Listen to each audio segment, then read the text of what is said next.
Now, rather than me stand here for half an hour and regale you with a whole set of facts about Neroche and a few pictures, we thought it would be far more fun, far more expensive, to do that via showing you a film.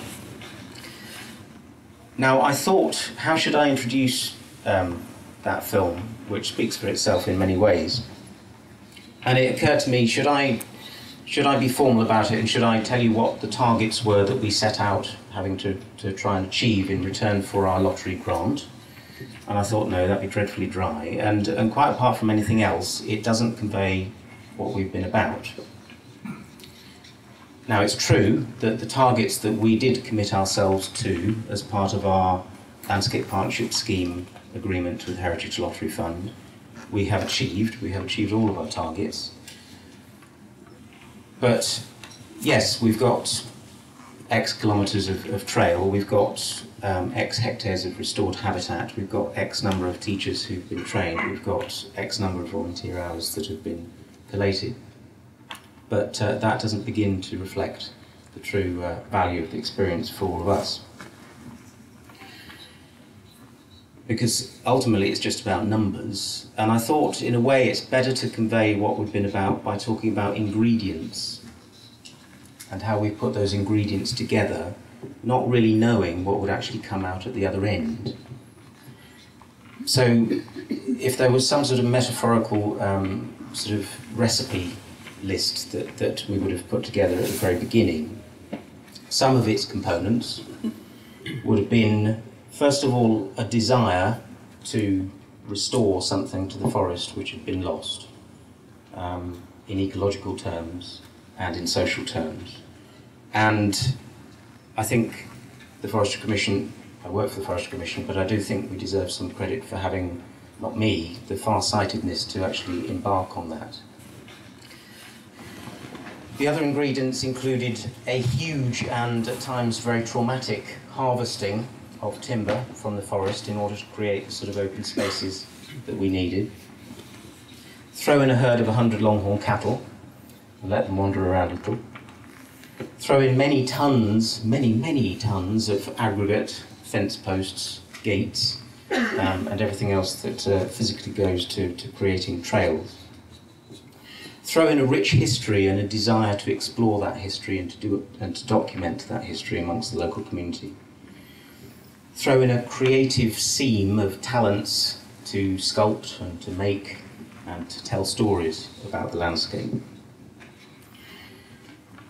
Throw in a lot of fire, a lot of campfires, cradled fires in the forest, lots of children, so many bloody children. A lot of whittling. You've experienced a bit like whittling, but my goodness, we've whittled. We've whittled and whittled for 5 years. Throw in 1,200 days of volunteer time that we've amassed over that period. 50 teachers who we have worked with and have been trained as forest school leaders.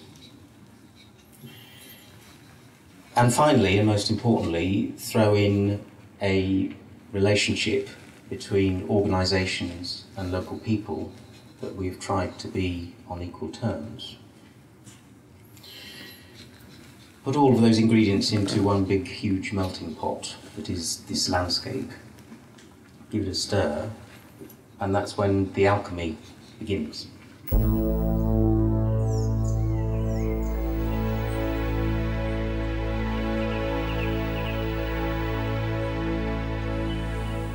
The Neroche scheme was initially very much driven from a wildlife point of view.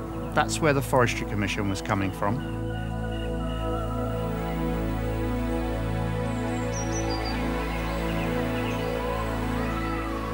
Now they've opened up all the footpaths and the bridleways. You can actually go in there and enjoy it.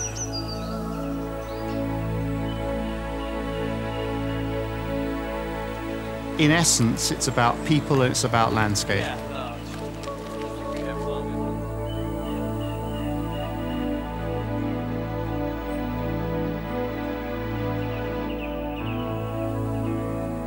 We've made some massive changes in a very short space of time in this area.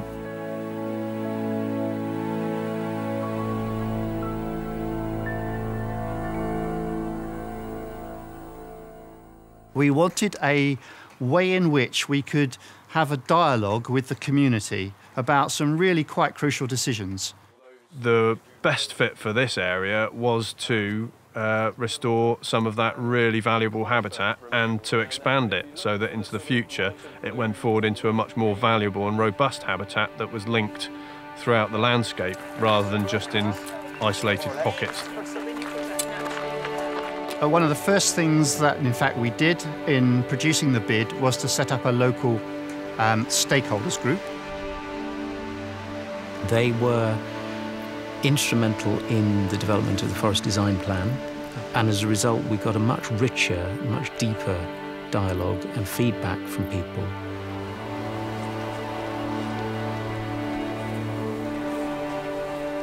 I found the whole project very interesting because it was the community that had the say in the project. Here it was the foundations of the project were working with the community, and the stakeholders group were that important element. I've always felt that our views have been respected and valued. I think it was one of the strengths of this project that there was such a strong local stakeholders group.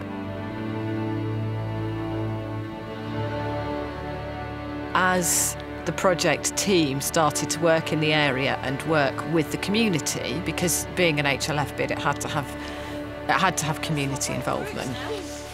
It was responsive to what people said, and particularly when practitioners went out into the woods and worked with people, things started to happen, and it became clear that opening up spaces in the forest and bringing people into the forest was going to make a difference.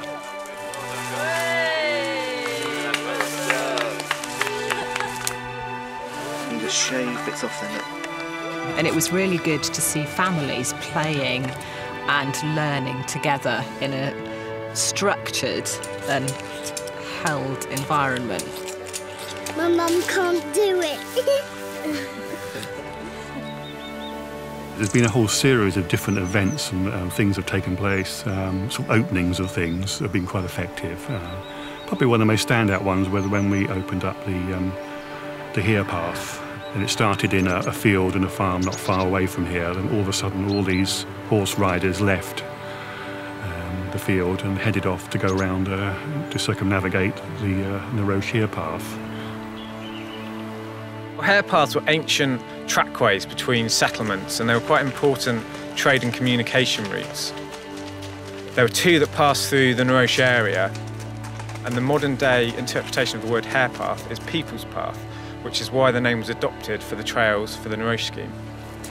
The circular route's a 13.5-mile trail centred around Staplefit's Pane, which passes the highest point on the Blackdowns and pretty much goes down to sea level at places. Passes through Forestry Commission woodlands, through moorland, through open heath, and it's really a fantastic trail that just gets people out into this area that they might not necessarily visit normally. For me, I've been involved with the Neroche Conservation Volunteers, so some of the things we've achieved within the landscape have been very effective. We came here back in April. It's lovely to come back today and to look around and see what we achieved. This wonderful open area, which John Davis tells us is absolutely perfect for the butterfly habitat. See it? The Neroche volunteers have been doing a marvellous job helping these habitat areas develop into a better condition, really, for the butterflies, and helping control the new growth that's emerging in the clear-felled areas. Play Street was a deserted medieval village, and we ran a 2-week excavation. It was an absolute phenomenal success. And I've just got, visions of the only 2 weeks that year where it didn't seem to rain that summer, when the sun, the sun came out and happy faces in the field, buckets and troweling, and the sounds of happy excavators, which is it was a pleasure looking back down the field and hearing the chattering and the murmuring and the questions and watching people ask questions. It was like, yes, that's what we needed to do. And then the people that came out at lunchtimes and in the morning times for talks, and just seeing people's faces there asking us about what we were doing, you're thinking, yes, this is what we're supposed to do, and yes, this is what you're supposed to do, and this recipe has worked.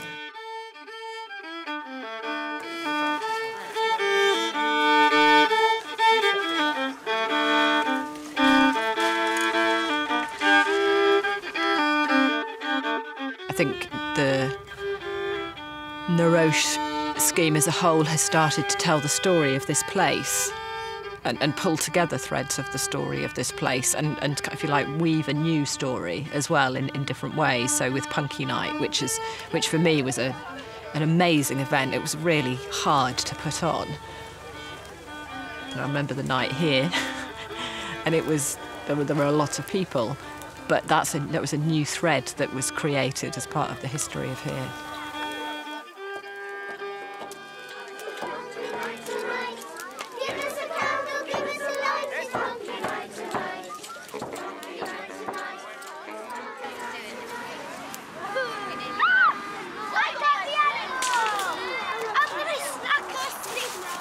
Neroche have made it possible for us to take various groups of children for taster sessions and then for longer sessions of forest school. And then with their funding and their help with the training that we're doing as staff, they're going to enable us to then carry that on with the school and embed it fully in our curriculum so that hopefully every child in the school will end up being able to take part in forest school. And none of that would have been possible without the Neroche input. It gives those children that don't achieve in the classroom the opportunity to thrive because they might not be any good with a pencil and paper, but bring them outside and their practical abilities will be able to shine. And that in itself will boost their self-esteem and make it easier for them to achieve in and out of the classroom.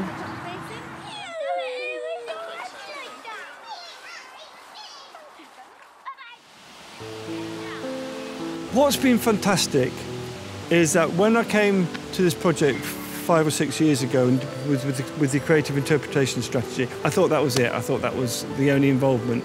It didn't look like there was going to be such an art element to the whole project. And I think what I've loved about this project is the way that it has embraced art. It's like a soup. You've put in all these ingredients and you've stirred it and out comes something which you just didn't expect. It was much better than you thought it was going to be. We found an old painting in 1971 of what it looked like. We showed Ted it. He had never seen it. And he was sat there and he was looking at it and he was saying, "Oh, I remember that. That's where we did that. That's where we made the cheese. That's where we did that." Because they used to make butter and cheese here and sell it in Taunton. Yeah.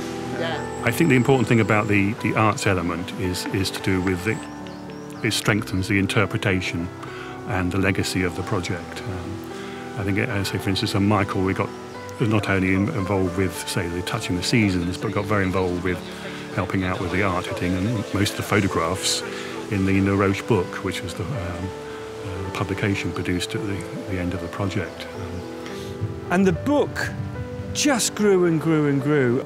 And it grew, and it grew, and it grew, and it grew. And in many ways that was my fault because I got so many people involved, and I think we had over 40-odd contributors come the end. I had always wanted it to be something more than your average community history book. I wanted it to convey more than just a very parochial story of a particular area because I wanted it to be educational. Suddenly to see it there, it's fantastic. I'm very, very proud of this book. To have been involved, it's a great thing, and it's nice to see the old handwriting. and that is a great image. Such a good book. I think that that's been one of the joys of this scheme, is that it has brought many different kinds of people together and created a kind of a working melting pot, which has allowed new things to emerge and new practice and new ideas, hopefully. And a lot of those things have been seeded and kind of gone off in their own direction. I think an important legacy of the Neroche project is that some of the members of the stakeholders group decided to set up the Blackdown Hills Trust. And the idea of that really is it's not only covering the area of the Neroche project, but the whole of the area of outstanding natural beauty on the Blackdown Hills. And it's really carrying on the basic principles that were set up for the Neroche project to look and cherish, conserve the landscape around us. And I think it's important that we carry on that sort of progress towards improvement and just actually being aware of what we have got and how we can look after it. It's been a long journey. We've been doing this for 5 years. The emphasis, I think, has changed, though, in the course of the scheme, where while we started off, I suppose, seeing the process as being more of one about physical landscape change with involvement from people, I think by the end of the project we were seeing it much more about people involvement first and foremost as a vehicle for achieving change in the landscape, and the way in which people relate to the forest became much more central to what we were about. Timber is one part of a whole range of benefits that we believe the public forest estate can provide. Public recreation, biodiversity, timber, landscape improvement. It's a long list, and Neroche is demonstrating how we can deliver all those things in one area. One of the things that you learn with a project like this is that it's not easy to get all the answers. It takes time. With vegetation like this, the questions that you're constantly asking is how many cattle do you need on a site to actually achieve what the objectives that you set? When should they be on? When should they be off? Grazing numbers generally. Managing calves as well as cows presents a whole range of challenges. So where we've got to now, after 5 years, is that we've got clear evidence that the cattle are actually increasing the variety of plants and also insects here on the site. So we can see how some of the key food plants are spreading from those special places that we identified right at the beginning into the wider countryside. So that's a great result. As to whether we know exactly how many cows we should put on a site like this and for how long, those are questions which will take more years for us to come up with the ideal solution. The scheme might be ending, but I mean, it's only the beginning, really. This is going to go on for years now. Now it's been opened up, and it's got to be managed. I mean, basically, the money spent taking out the trees and putting in the paths was just a skeleton, and now we're putting flesh to it. You know, this is going to evolve over a lot of years, and more people will appreciate it, I think. My big dream is that my grandchildren perhaps will bring their grandchildren here and can still enjoy it, and that the Neroche project, by raising awareness, getting people involved, by improving the access to the place, that, you know, it will mean that this dream can actually happen.